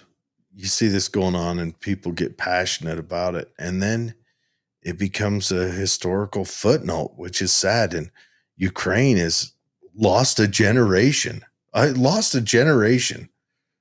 Whether Ukraine was corrupt or not, we know Russia's corrupt. Yeah. I mean, Russia's a gangster state. And they've lost a generation too. They haven't quite lost a generation. But the interesting thing is, so Ukraine started the war with Soviet-style fighting, and we tried supporting them with our style of weaponry, which they really couldn't use to maximum effect. And then the Russians, obviously, they fight Soviet style. So both of them are kind of throwing men at it, but Ukraine can't keep up with that. But out of that is born what's going to be our next war. And our next war is drone warfare. Mark my words, that's our next war. So yeah, drone and robotics. Ukraine is the Japanese-Russo war. It is that, where that was kind of a war that kind of showed us a glimpse of World War I. That's what Ukraine is now for what we go into World War III. And none of that stuff is like the drone warfare really isn't happening in the Israel-Gaza conflict. But it's happening there. And I think that's going to be our model. We're going to see, in a way, it's a step back from like radio control technology to fly-by-wire, because that's a necessity we can defeat the radio control unless they come up with something new, like some kind of laser communication with it or something that can't be interrupted as easy. And then they'll interrupt it with chaff, I guess. I don't know. But it's just, I don't know. It's if Ukraine would have had a military that had learned Western style fighting with what we supported them with, I think they would have proven much more capable, but their military had none of the doctrine to back it up. I have to say, we thought they'd go down in 6 weeks. They are still fighting. Yeah. So I think a lot of born out of this was heart and patriotism. And I think one side really is fighting hard and the other side is fighting because they're told to fight. Both, I mean, Mother Russia is a big deal to people, patriotism and all that. I'm sure it's both on both sides. They're both fighting with heart. This war has gone on way longer than people ever thought. Ukraine, hats off to you. You guys, absolutely. You guys come out and flexed. But I think it's kind of just a jab to say that Trump's buddy with Putin. A good leader can talk to anyone, and Trump has. I mean, he walked across North Korea, first president to do it. I don't think he's chums with little rocket boy like he called him, but I do think it's a good leader that can establish a rapport where they can have a conversation to get things solved without war. I, for one, am not going to look at everything Trump does as positive. You don't have to. He's proven enough that's not positive. I don't know if he's friends with Putin. I don't know if they've got, if they got a secret handshake that, maybe they click heels behind their backs. I don't know. I do think that it would be positive on the world stage if they found peace, but I mean, it's getting Europe. Europe's talking about rearming. Europe's actually telling Germany to rearm. Everyone drink that in for a minute. I mean, you know. I want to know, though, how would Trump and Putin ever have had any relationship prior to his becoming president? He didn't have dealings with Putin ever. No, he did. His company did. Sure. But was Trump and Putin hanging out when he was there? Because I don't know. The only thing they've ever said is what the Clintons paid for that fake dossier. Well, the Clintons paid for no, what I'm saying is stuff. A lot of people are saying that there's this friendship between the two of them. And it's like, he's one of the most popular figures. Well, now he is probably the most known figure in the world next to, what's her name? The singer. What's her name? Taylor Swift. That's what it is. Oh. It's like he's one of the most well-known people in the world. Whatever happened to Taylor Swift and the dude she was dating, the football player? Care. But I mean, was that like a deal? Was that I have no idea. Did they break up or I mean, Taylor Swift's like 34. They gonna I don't follow Taylor babies? Swift news, but I'm not in college, so I don't take her class. I don't know. Yeah, BYU offers the. I don't have that basket weaving Taylor Swift wig class that they offer, whatever it is. PW is back onto important stuff, and I agree. Our society is in denial that they are owned by the banks. Our credit-based economy is intentionally designed to give you just enough so you don't revolt. You have to find a way to buy your way out of the system, and it's difficult on purpose. Lots of people do it, and a lot of people suffer because they don't know how to, and they repress education, especially financial literacy, to maintain it. 100%. I wish I knew anything about it. And PW, I want to throw an invite you to come on the show and talk about it one day. Right. And have you on in purpose. That's another thing that needs to be added to our curriculum. I think for kids to understand credit, to understand banking, to understand all of these things, you're absolutely right. The average American doesn't understand financial literacy. And you're right. It's probably by design, and it has been kicked out of our education system in some ways. In Tooele County, I know they do have classes, business law and financial literacy is actually a class that one of my kids is taking. And I think it's an important class. And I think that you're right. We are slaves to it. Now in China, they have a credit score that is a little different. It's the they've got a social credit score, which will absolutely ruin people to where they can't even get loans or housing, and they're getting kicked out on the street. It's more than that. It makes it so you can't move around China. You can't eat. Yeah, you can't get on. There's certain things, and you have no way to work. But all you got to do is join the Communist Party, and then you're fine. But the credit score in America, you're right. It cripples you. And when it's a time of need, the only option is the government when your credit score is crap. But if you break away from the credit score and you never use credit, you have a terrible score. But if you're able to save, like Dave Ramsey teaches, don't ever use credit, you're kind of winning there. Here's the thing. There's a lot of wealthy people that got wealthy using borrowed money. Yeah, They didn't spend their own. They used borrowed money and then paid it off before they were actually billed on it. I don't know of anyone who got wealthy without pulling credit and building an empire. Well, Dave Ramsey said he didn't. He paid everything off himself. Like he never borrowed money for his business. And now he's got millions and millions of Technically, dollars. He did in the beginning. He talks about it. He borrowed money to get into commercial real estate, if I remember. And he actually got into some trouble, but he ended up paying it off. But having that little slice of commercial real estate helps. And then starting a radio show and writing a lot of books. I don't know exactly how wealthy he is. He's wealthy. I don't know if I would count him up there amongst the captains of industry, but maybe. I don't know. Anybody that knows Dave Ramsey's name knows what he does. I think that's... No, I think what Dave Ramsey does is beneficial. And that's it. It is about leveraging. And it's like Rich Dad, Poor Dad. He said leveraging is perfect because if you can just get that loan to get that property and then you get a renter in that property. The renter pays the bank.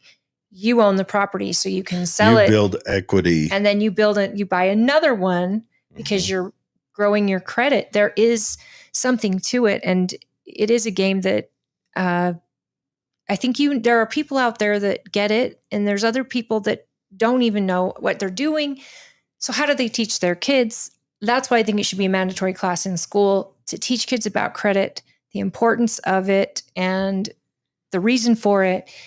And then how to purchase and buy big items like a home, if it's right for them, how to manage their money, how to save for retirement, these type of things that should be just an understanding that we as young people, your first job, if you just put 10% into an IRA and you don't think about it from the time you're 16 till the time you're 60, if you've done that, to hell with Social Security.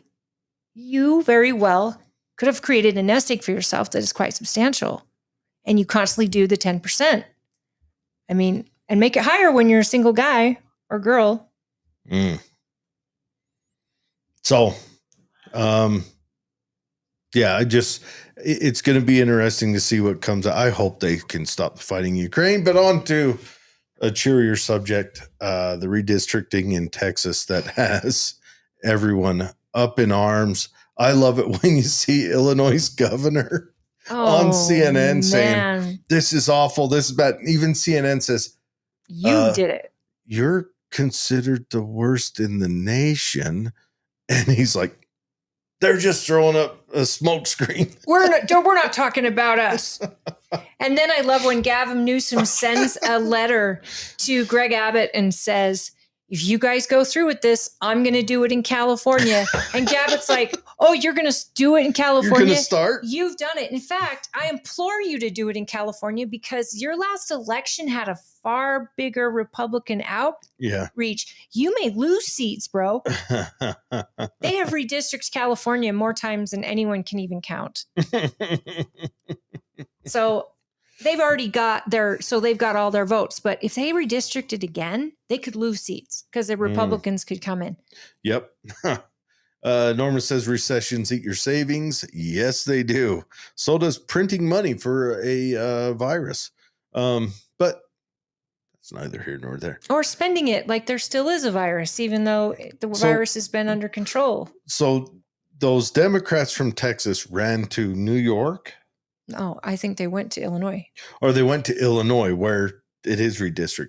Now, apparently New York has some laws that the judges stepped in and stopped them from redistricting. And when Hochul was on the news talking about it, they're like, didn't you try to do this and got shut down by the courts? And she's also like, don't look over here.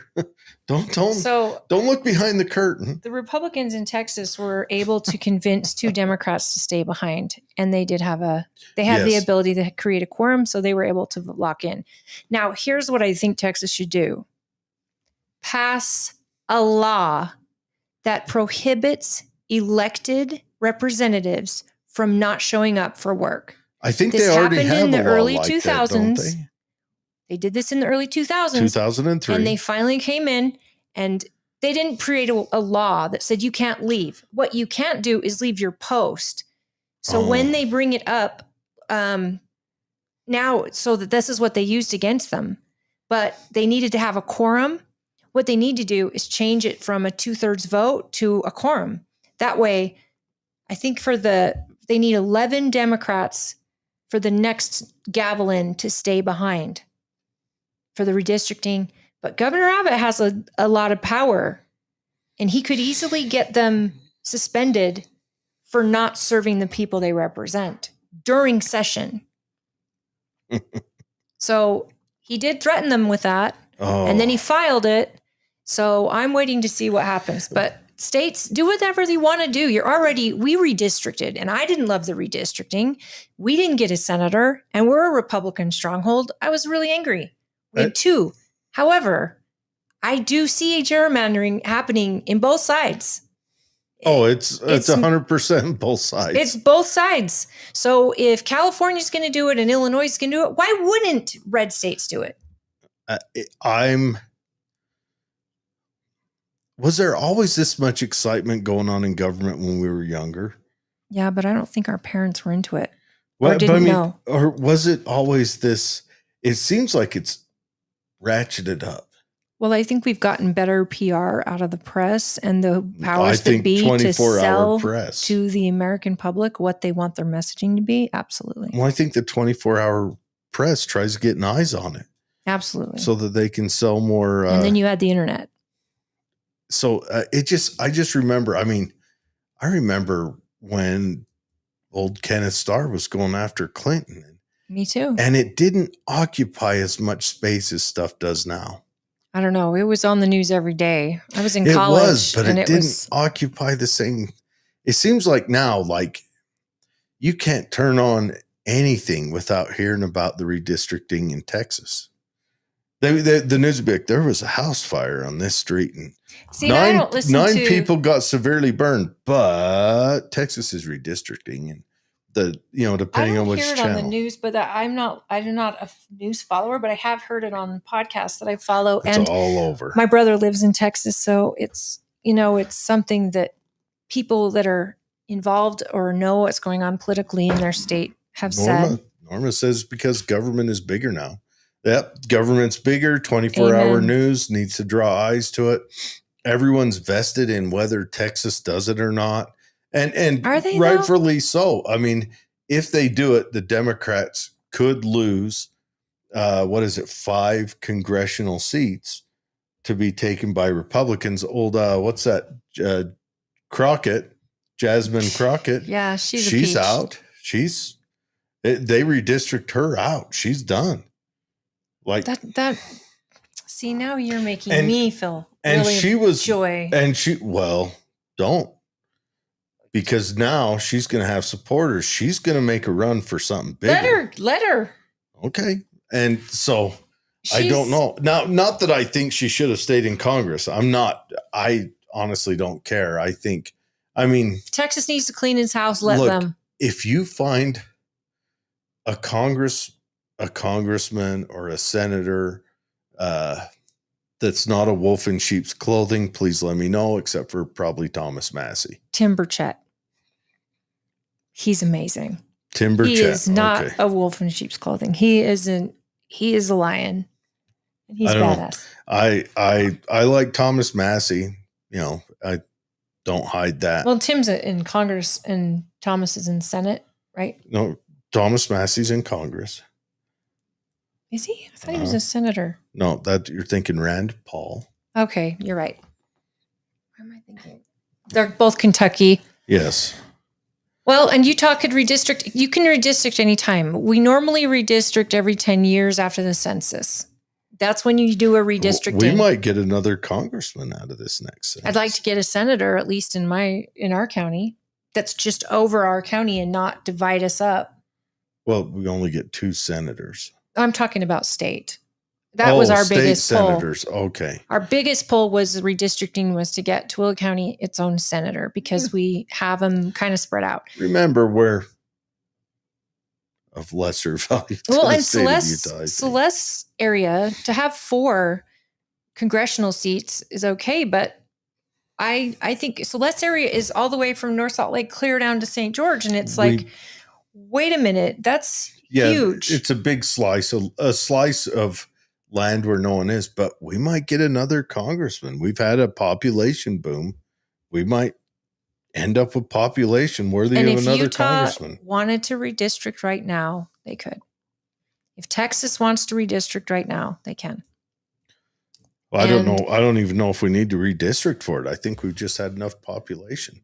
Well, and Trump is trying to fix the census so that only American citizens can be counted. That will change districting too. Because if you take out the non-American citizens, so the undocumented folks, a lot of numbers are going to drop in certain districts in California, in Texas, in Arizona, in New York. And so that is going to get everybody on their heels in 2030 if that law passes. The Senate needs to pass it.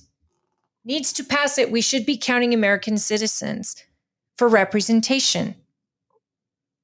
Yeah, what it does is it makes it so California maintains congressmen. If they did away with it, California would would be the big severe loser, and then Arizona would be next. Texas would probably lose one seat. But California would lose a lot. Norma says Reaganomics almost bankrupted the middle class when you were a child. Congress sucked. Reaganomics did that? I thought Carter did that. Well, interest rates under Carter were nearly they were in double digits for houses. Okay. Reaganomics, supply side economics. I believe it came from the Chicago School, which is kind of a pseudo libertarian conservative economic plan. It did have its downsides. It made a lot of wealthy people, but it offered competition in a different way, but it allows for growth, which makes so. My parents both, they've made businesses. Thomas Sowell is the smartest human being alive. Nick Freitas says he's not allowed to die, and I agree with him. There are no solutions. There's only trade-offs. So we lean into Carter's idea. Carter was a little more socialist, and you don't have businesses grow. You get more people on the dole of the government. You don't have businesses grow. Therefore, people don't gain the jobs like they would before. But there is also negatives with supply side economics. There is a state where you're open to be abused by your employer a little easier. Trickle down technically did work. And it's called supply side economics. I'm not an economist, but it technically did achieve the goals it wanted. We saw huge growth in the nation. We saw the boom that led to the awesome. 80s and the 90s all come out of that supply side. Yes, there is a gap in there. And it does. That's where you get the runaway ultra wealthy. And our government could have stepped in and not wrote laws for that. But one of the bigger arguments for that is that was when the boomers carried their most political power, and the boomers pushed through a whole bunch of laws and protections that enabled them to gain faster and maintain it and hold on to it more during that time. And a lot of people who study it say that that's where that big gap came from, because it was those boomers that initiated the CEOs making, 1,000% more than their employees and things like that. And I don't mean to judge all boomers, but if we do look at just the way the laws are laid out and when those laws were enacted, of course, the largest voting political bloc will get their way. It's us Gen Xers. We're going to eat a big bowl of nothing when it comes time, because we're the smallest voting political bloc. So the boomers are going to withhold it from us. And the boomers have withheld elections from us. I mean, not just elections. We haven't promoted anyone in Gen X to seats that are of high value. Yeah, it's like they bypassed them. We are bypassed, but that's because we're the smallest generation. We're the smallest generation. And we're the I don't care generation. And we just worry about ourselves. We're going to be, well, that's because of how we were raised. Also, if you believe in the fourth turning timeline, the cyclical world, that's a whole nother show for a whole nother time. But if the theory is, the thought is that after the boomers go, we inherit their stuff. We're going to keep it for a very short period of time, because the millennials and the alphas and whatever else they name them after are going to vote to strip that away from us. Because they're going to be fed up with what the boomers did. So they already are, and they should be. We lost a comment in there. Did that get taken away? Yeah, I hope you didn't. Oh, dang it. I wanted to read that. We got stuck on something. Yes, supply side. No, he was talking about the manipulation of the human mind. Because, yes, that's what because we are so involved, and you're absolutely right. This is why influencers all over the place make a lot of money, because they've tapped into either rage baiting people or, because we're so drawn by our political beliefs or our religious beliefs or whatever, that we're easy to manipulate. And that's an excellent point, and it's absolutely true.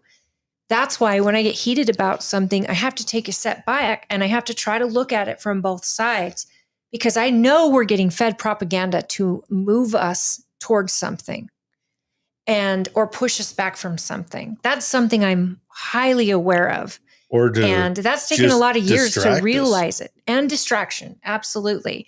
So I do get heated about things, and I was a big supporter. I am a big supporter of my president and this country doing well. But I can call out our president just as easily as I could a Democrat president, because it works for us. And the second that the people's mindset has to change, because it's a culture that has shifted so many years to put us in this mindset. The government, we work for them, and they're keeping everything going in this country, and we need them. I mean, we teach a constitutional camp. I do a camp every year to teach kids about the Constitution and Declaration of Independence. And it's the one thing that I'm trying to get in kids' minds is that you are enough to make motion and make something happen. As a group, you're far more powerful, but it was never supposed to be the government taking care of you. In fact, there wasn't supposed to be a government. It was supposed to be individual thinkers and in liberty at hand. They went to war over tea and tax. That nowadays, we're all sitting fat and happy and compliant. And that's why I think so many people are done with people in organizations and boards and states deciding to raise your tax here and here and here and gouge everything you have. We're in this mentality where enough is enough. And we need people to stay awake there. About ready to close down the show, but read those last two real quick. PWTW. Yeah, if you get heated, you're going to get caught up in emotional reasoning, which is a destructive concept where the stronger you're feeling, the more likely you think that your opinions have more validity. And then you react harder too. Well, I think you will react, but I think that most people, hopefully, I don't want to say most, many people through COVID, through taxation, through the drama in the press, through the every single day news cycle where something else is thrown at you, your mind attention, you got wars happening in the world, you have Trump doing great things, he doesn't get acknowledged for it. He does something else. It's all the press talks about. They're always feeding you what you're supposed to think, what the narrative is supposed to be. And I think we're tired of it. I'm tired of being fed propaganda. We say this before. I want to know what's going on in Israel and Palestine. I want to know without getting canceled for questioning whether or not Israel is doing the right thing. I want to know if people are starving. I want to know if Israel's living in fear. I want to know why we go after Iran when it's not our fight, it's Israel's fight. What if it's both? It is both. Like, we don't want Iran to have a nuke because they'll use it. It is literally their job to bring on the end of the world. And it's the Muslim faith that believes that. Or is that something else the Islamist faith, I should say. Is that something else you've been lied about too?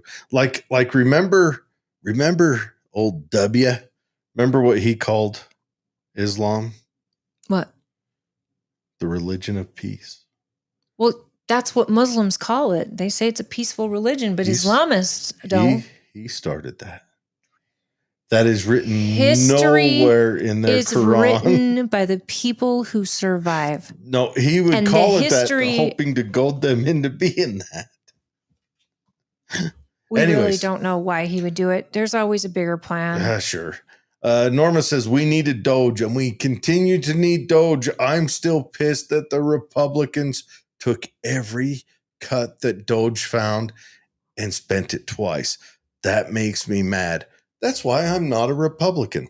They almost had me signing up. Yes, I did vote for Orange Man, but I doubt they'll get me to vote again for a while, unless the Democrats come out with another message that scares me. Right. Like, what was your choice? Either not vote at all. I voted against Kamala because she spoke out against the First Amendment. A lot of Americans did. Yep. And that's it. And I didn't vote for Trump. I voted against Kamala. Norma says they say we have a revolution. Yeah. Is that a lyric? Yeah, they say you want a Oh, yes. revolution. I do believe it feels like there's something in the air. I almost think, though, Great Britain's going to get it first. I think we're going to see. I don't know how England and Ireland make it through this. I mean, they've got The immigration and stuff. yes, and it's insane. And the way their police have chosen a side, and Their it's cancer not the side. is untreatable at this point, I feel like. I think so, and they've crossed the threshold. Anyways, everyone, thank you very much. We have our 2 hours. Yep. And we appreciate your comments. And Jordan, thank you for tuning in on YouTube. Yes. Remember to catch our show on YouTube or Rumble. Also, we're going to be going a different route and hopefully getting TikTok live going. And we want to hear from you. So TW, is that what it was? Our TW, thank you Yes. for your comments. We really appreciate it. Yeah, that was good stuff. And we really like, some of the points you made up or brought up. Got some And- Rumble comment. Warbringer 187 says Bush when I said old W. Oh, yeah. And then he says, I thought we were supposed to get another stimulus. And actually, That that was has supposed been to- posted that it would happen in August for every taxpayer. But, talk about something that's probably look over here. Well, okay. If they were to give us a rebate from the government, I wouldn't argue. But if they printed to give us to it, I'll spend it. I'll spend the heck out of it. I recognize what it is as I spend it, and I'll only spend it because regardless, you're going to pay for it. So spend it. But regardless, if they print it I wouldn't to spend give it. it to us, Save it well, save it. But I mean, They I'll want cash, you to spend it I'll cash that check. to make the economy look good. I'll cash that check. But regardless, I mean, if they print it, I'll be pissed while I do You it. should be. They're giving you your own money back that your kids and grandkids. Now we are talking grandkids and great grandkids are going to have to pay for.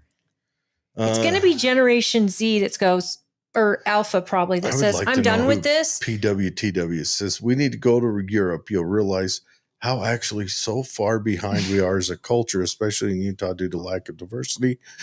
I wouldn't de-immigration, especially my Islamic friends. That's just foolish. Utah's lack of exposure, so they just don't know. Okay, and I disagree. I've been to Europe. My husband was born there. We go to Germany. It is not what it used to be. Their rape numbers have gone up 100 and something % since they started letting immigrants in. And it's not safe like it used to be. And it's not just, I'm not saying it's one group. I'm not saying it's Islamic group or whatever. I'm just saying undocumented people who don't care about the community they're coming to, they're just escaping theirs. And yet they're creating that new community right where they land. I think that's dangerous. And I think that diversity is one thing, but when you have diversity and people don't want to acclimate to the situation they're in and live the way that the people they're visiting and then trying to live with are living and fit into their culture, we have a problem. I happen to think that immigrants, like pure immigrants, people who want to come and become a citizen of that country, are definitely a positive. They're the best people in the world. I think that economic transients, which is more common than not what we're finding anymore, are not. One, they don't care about where they go to. They plan on going back at the end of X amount of time or so they will litter more. They will abuse the laws more because they're there on just a goal. They're there to get money, send it back, build wealth back home, and then head back home. I don't know. Some of them are trying to run for office and create new cities in the United States and Europe. When you get the ones that, like that guy that raped and murdered that nursing student down in Georgia, he got in trouble in New York. He got in trouble everywhere he went because he was here on a transient status. He was here just to make money and leave. regardless of whether he's a member of a gang or whatever. He's not here thinking, I'm going to be a part of this, so I've got to take care of what I'm going to be a part of. He's just going to do it and leave. That's the thing, is And that so they don't want to assimilate. They don't want to join our culture. They don't even care. It's not even that assimilation counts. So that's where I think I'm not anti-immigration. No. But I think we got to have it where if we're going to have people come here, they need to put some skin in the game. And they have to want to live and be Americans. We're America, be an American. And the immigrants that I know, and I know many who have gone through the process of becoming an American or are in the process or took them 10 years, 15 years, but they finally got it. They're the best Americans I know because they had to work hard for it and they had to want it. And they came here with that dream.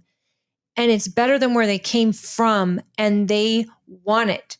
And that is the difference between legalized immigration and the transient type immigration. And what Europe is facing is a lot of throw them in all these cities and watching these cities implode in their culture because they can't handle it and because the people coming don't acclimate. They don't care about being a German or a Briton. They don't care.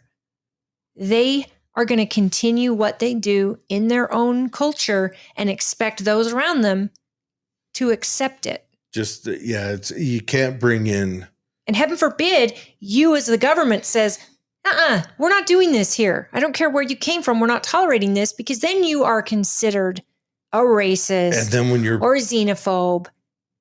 And then when your police support the people, when your police give legal and material support to the people who abuse your most destitute young people, that's what England's going through right now. Man, that is well. But you know what? It's going to make an uprising. I don't know if England's too far gone. I mean, Nigel Farage is probably going to gain some political power out of it. It's going to be a wild time. I don't know. We're all for unity. Yep. Don't get me wrong. I think we're a lot stronger.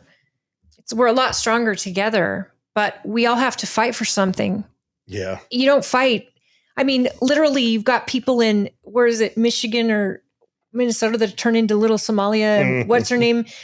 And the mayor there goes, I'm for Somalia first. And you're like, wait, what? You're a mayor in an American city. What does that mean? I am the captain now. And it's like, he looks exactly like that guy.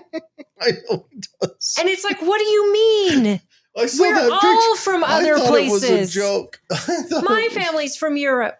And yet here we are acclimating. My husband's mother, German, wouldn't speak German in the home because she wanted to be an American so bad and wanted her kids to speak only English. And I think that's sad. Her kids should all learn German, all of them. It's part of their heritage and they should be celebrated and her recipe should be passed down. But she wanted to fly that flag over her house so badly and visit Germany and her family there.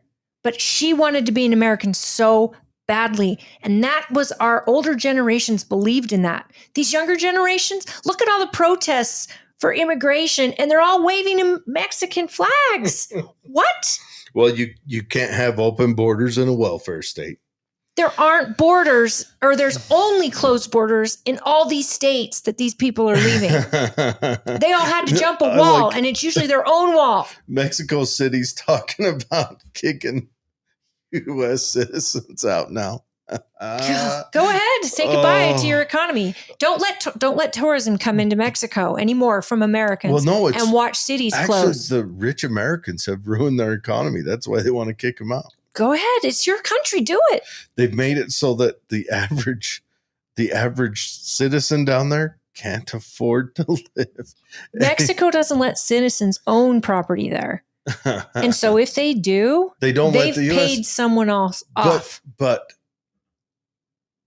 as the Americans gather down there more and they just go to the local bistro and they start filling it up and they're willing to pay more. Absolutely. So the citizen who used to go down there and buy his, brunch for X amount of pesos has been priced out of it because the Americans have driven up. We're the going through value that of in the Utah brunch. because of Californians Yeah. and their excess money. I love it. It's a good time. Anyways, thanks everyone. We love you. Have a wonderful weekend. Yes. Like, share, subscribe, tell your friends. I have to mention before I forget, tomorrow is Stansbury Days. Oh, and my very great family, who also is owning the local Mosque Shield, the Mosquito Shield Company, they have a booth there. There's a lot of our local folks that have a booth there, and a lot of neat activities and food trucks, and Stansbury Days is always a great time. So bring your family out if you live in Tooele County or even somewhere else. Go look at the booths, go talk to the people, enjoy the lake, enjoy the beautiful community, and then go home and don't move here. Love you. Just kidding.